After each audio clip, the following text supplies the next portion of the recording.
Hello everyone, this is Rahul and this is my final project demo for this CS625 data visualization. So the dataset that I chose for this particular project is Alzheimer's disease and healthy aging. You can find the dataset URL down below. So let me give you a background on what's Alzheimer's disease. Alzheimer's disease is the most common case of dementia or mild memory loss. So in this particular case, a patient can lose memory or have short-term memory loss or temporary or even permanent memory loss. This happens due to the degeneration of the cells, which removes all the memory from the cells, making it numb. So the reason I chose this topic was that around public health and healthcare systems, Alzheimer's is being discussed a lot, and there are a lot of things that people want to contribute towards it. And I feel that it is a big deal in the industry, but most of the researchers need more data analytics involvement so that it can go forward. So let's start with my data cleaning first. So to clean the data, I had three tools that helped me. First one would be Tableau.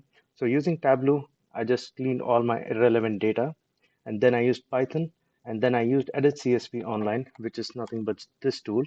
So this is my data set, which is I found this data set to be pretty clean already, but there were some outliers and some hanging data which I had to clean up. So first I used Tableau to clean all those columns which were null and empty. Then I used Python to filter my data out. And finally, I used Edit CSV Online. This tool, with using this tool, I just removed all the excess values or irrelevant values that I found. And after the cleaning, my data set looks something like this. So before cleaning, I had around 250,000 records and 39 columns. But after cleaning, they came down to around 200,000 records and around 30 columns. So once this is done, and you can find the code for the filtering that I used here, and the cleaned data set was named as cleaned Alzheimer's data set. So now let's get down to the questions. So my questions for this particular research were three main things. So first thing was, how do different aspects of Alzheimer's disease and healthy aging trend over time? So this is a topic I chose because this I can show trend analysis in this particular graph. And the question two, how Alzheimer's disease prevails across various demographic groups like age and gender. So does it have any relation with age, or does it have any relation to gender when it comes to will this particular gender or this particular age group be affected by dementia more? And the third particular question was, which locations have higher prevalence rates for Alzheimer's disease? So I chose this because I can show geographically there are some astonishing facts that we can find out using this particular graph. So let's get down to it. So this is my final collab link. You can find it on my GitHub. So to make these charts, I used Plotly. Plotly is a JavaScript framework which can be used to give you interactive charts, and they also have a Python library for this. So I went ahead and installed this Plotly using this particular command.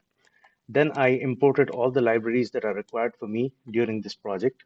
So the C types for alignment, plotly.graph for the graphs, pandas for regular stuff. So when we come down to this particular part of code, this is me just filtering data using Python so that there is no irrelevant data when I come down to generate my charts. So once that is done, I get the cleaned Alzheimer's disease data set. Now let's go down to our first question. So our first question was, how do different aspects of related to Alzheimer's disease and healthy aging trend over time?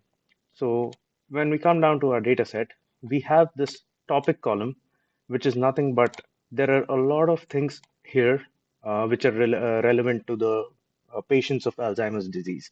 Like these are the things that are found out through surveys and their physical activities or mental activities, in fact. So frequent mental stress, prevalence of sufficient sleep, lifetime diagnosis of depression, etc., etc. So when we come down to our report again, so I took three major topics, which is frequent mental distress, lifetime diagnosis of depression, eating three or more vegetables daily. It seems to be funny now, but let me show you the results.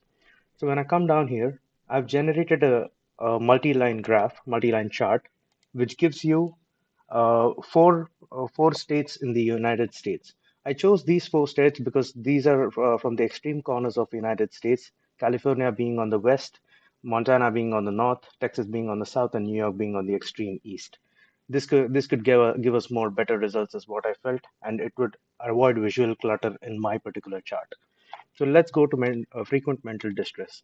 Frequent mental distress is something that people experience occasionally, but it does not tend to last long.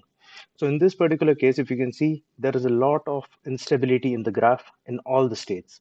So the percentage of older adults getting frequent mental distress has been very unstable, and the values seem to vary from 8.5 to 12.5 or 13-ish.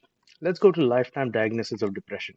This is the interactive part that I made using Plotly. This allows me to hover down this drop down and get to the values that I need. So in this particular case, as you can see, Montana being the highest, the lifetime diagnosis depression leaded to this much, these values of dementia or Alzheimer's disease. So, lifetime diagnosis of depression is something that may lead to Alzheimer's disease, is what we found out using this particular case. Let's move down to the eating three or more vegetables daily.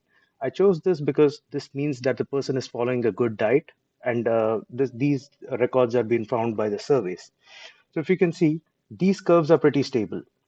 So if a patient eats more healthy food and takes care of him uh, by eating regular food or good quality food, then you can see that the particular curves are pretty stable and they go down.